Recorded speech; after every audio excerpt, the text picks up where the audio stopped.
अस्सलाम वालेकुम व्यूअर्स। आज हम बना रहे हैं चॉकलेट का स्पॉन्ज। चॉकलेट का स्पॉन्ज बनाने के लिए हमने ये 4 अदद अंडे लिए हैं, 100 ग्राम चीनी ली है और हाफ़ कप हमने ऑयल लिया है, तकरीबन 125 ml। और अब हम इसमें सारे अंडे तोड़ के डाल देंगे।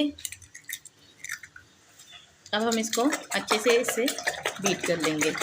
इसी में हम 100 ग्राम चीनी ऐड कर देंगे और तकरीबन हाफ़ कप हमने ऑयल डाल दिया है। इसमें सब चीज़ें साइड में रख देंगे और अब इसको बीट करेंगे जब तक ये क्रीमी फॉर्म के अंदर ना आ जाए। आपको जब तक बीट करना है जब तक ये क्रीमी फॉर्म में ना आ जाए। ये देखें, हमारा टेक्सचर बिल्कुल ऐसे ही होना चाहिए कि जब आप इसको उठाएं तो ये ऐसे हो। ये देखें, हमने ये छन्नी रख ली है और ये हमने 100 ग्राम मैदा लिया था, जो हम थोड़ा थोड़ा करके डालेंगे और इसको छानते जाएंगे, घुमाते चले जाएंगे ताकि ये अच्छी तरह से मिक्स हो जाए। पतीला हमने गर्म होने के लिए रख दिया था। पतीला हमारा देखें, थोड़ा सा और लेंगे, फिर इसी तरह हम सारा प्रोसीजर करेंगे। थोड़ा थोड़ा करके हम मैदा ऐड करेंगे इसके अंदर, एक साइड से इसी डायरेक्शन में घुमाते रहेंगे। देखें, इस तरह हमारा बैटर तैयार हो जाएगा। मैदा डालने के बाद जैसे बटर का बैटर तैयार होता है, रिबिन की तरह इसकी रिबिन्स इस तरह बनने लगे। हम इसमें दूध शामिल करेंगे, हाफ कप। देख सकते हैं आप, ये हाफ टी स्पून हमने इसमें वनीला एसेंस शामिल करना है। टीस्पून हमने इसमें डालना है बेकिंग सोडा।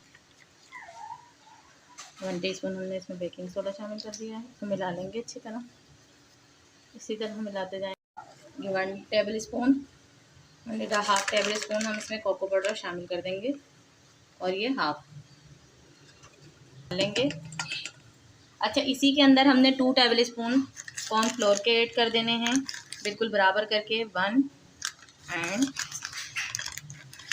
ये 2 कॉर्नफ्लोर भी इसमें शामिल हो। अब हमें सबको छान लेंगे अच्छी तरह, क्योंकि हम लोग बना रहे हैं चॉकलेट स्पॉन्ज।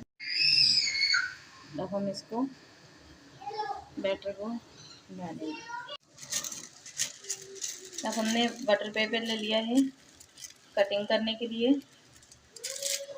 अब हम इसको इस तरह से कटिंग कर लेंगे, इतना यहाँ से हम इसको कटिंग कर लेंगे।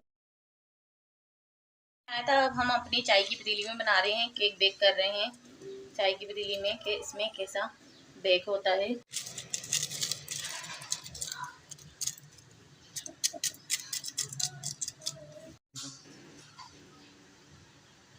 देखिए,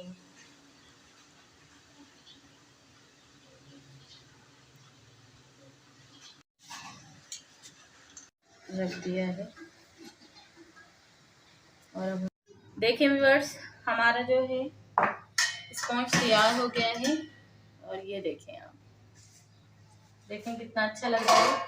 और ये हम एक टूथपिक ले लिए है, ये हम इसके अंदर डाल के देख रहे हैं। ये देखें, ये और ये देखें, बिल्कुल खुश्क है, बिल्कुल भी गीला नहीं है। पहले मैंने चेक करा था तो यहाँ से देखें गीला था, बना नहीं था, और अब मैंने चेक किया है तो ये बच चुका है। ठीक है,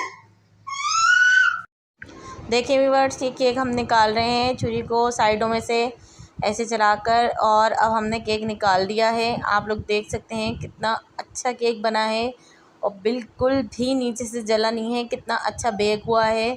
और ये केक बहुत ज़्यादा ही सॉफ्ट बना था, बहुत ज़्यादा अच्छा बना था।